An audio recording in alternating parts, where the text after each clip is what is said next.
Welcome to ScaleUp Radio Shorts, the bite-sized show from Smart 90 designed to give you practical insights to grow your business. I'm Kevin Brent, and as always, I'm joined by Granger Forson. Hello, Kevin, and hello to all our listeners.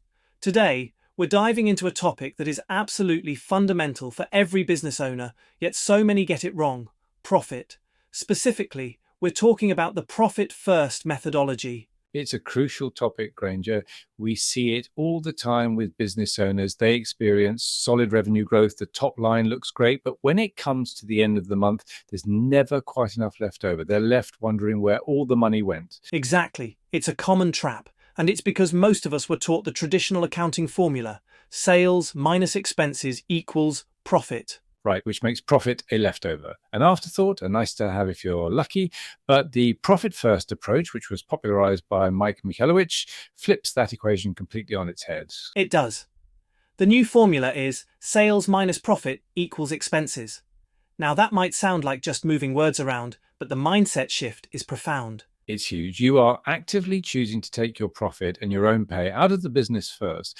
What's left over is what the business has to survive on. It forces the business to become lean, innovative, and incredibly focused. And this isn't just for startups. This discipline is vital at every stage of the scale-up journey, especially when navigating those tricky valleys of death between growth stages where cash flow gets tight.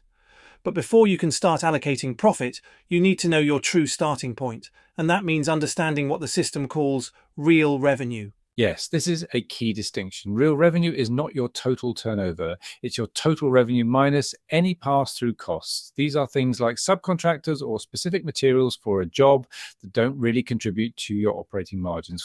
Right, so you get a much clearer picture of what your business actually earns from its core operations.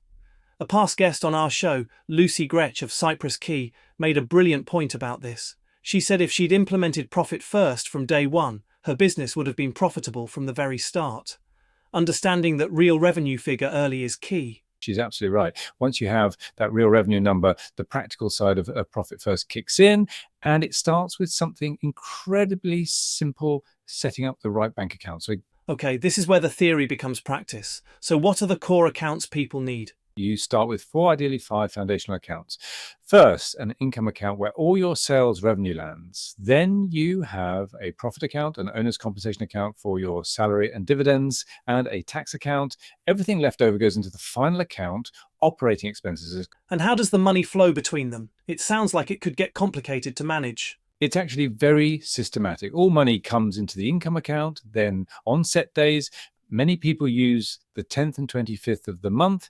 You allocate the money from the income pot into the other accounts based on predetermined percentages. So you're physically moving the money for profit, for your own pay, and for tax out of the main pot first. Precisely. And here's the most important rule. You only pay business bills from what's left in the operating expenses account. That money is what your business has to run on. You never, ever dip back into the profit or tax pots to pay a bill. That creates such a powerful psychological boundary. It forces discipline. Now, what about those percentages you mentioned? How do you know what they should be? The system provides target allocation percentages based on your level of real revenue. For example, for a UK business with up to about £180,000 in real revenue, a good starting point is 5% to your profit account, 50% to owner's compensation, 15% to tax, and the remaining 30% for operating expenses.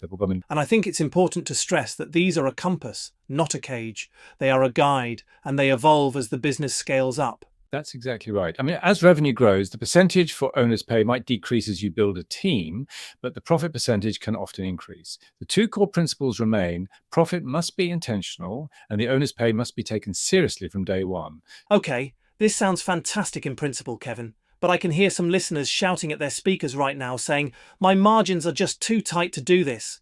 What do you say to them? That's a very common and understandable reaction, Granger. It often comes from a place of fear.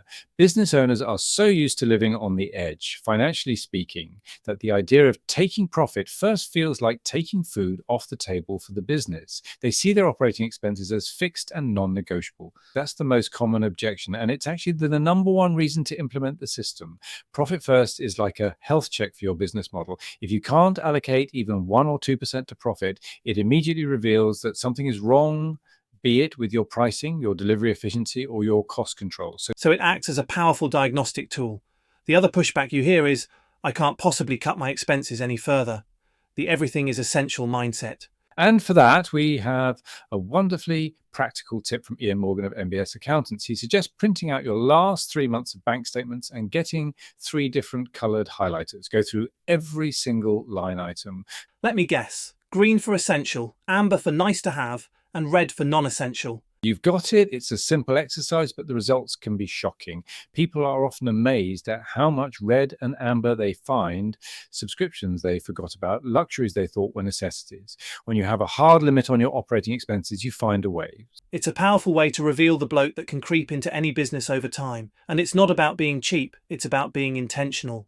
So what happens after a business owner has done this exercise? What are the next practical steps? Let's make this even more real. Do you have an example of a business that turned things around using this method? A perfect one. Take Sarah, an interior designer that we worked with. Her business was turning over around £250,000. After paying for materials and subcontractors, her real revenue was about £180,000. But guess how much she was taking home personally each year? Just £18,000. Wow, that is scraping by, to put it mildly, for that level of revenue. So how did Profit First change things for her? She adopted the system, allocating 10% to profit, 35% to her own compensation, 15% to tax, leaving 40% for her operating expenses, and she operated within that. And then within a single year, her personal take-home pay jumped from £18,000 to £63,000. That's a truly life-changing difference. It's validation for all the hard work she was putting in. And on top of that, she built a £12,000 profit buffer in her profit account, and it was the first real financial cushion that a business had ever had, and it moved her from a place of financial anxiety to one of a little bit more stability and confidence. That really illustrates the power of the system. We've heard similar stories from other guests too.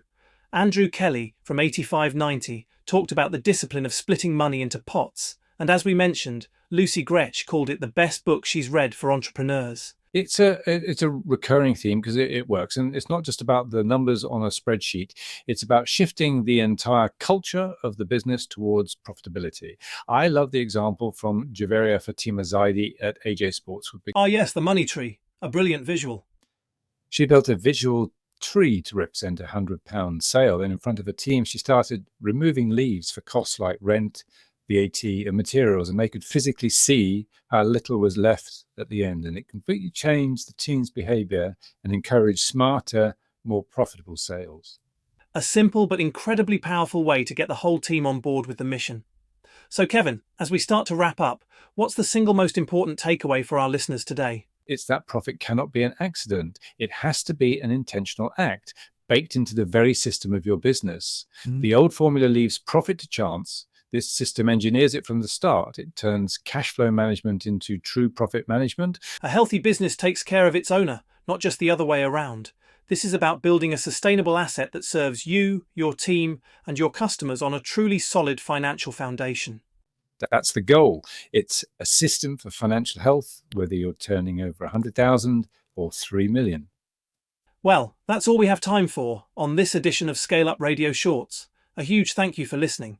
If you want to find out more about how to implement powerful systems like Profit First in your business, you can find out more at smart90.co.uk.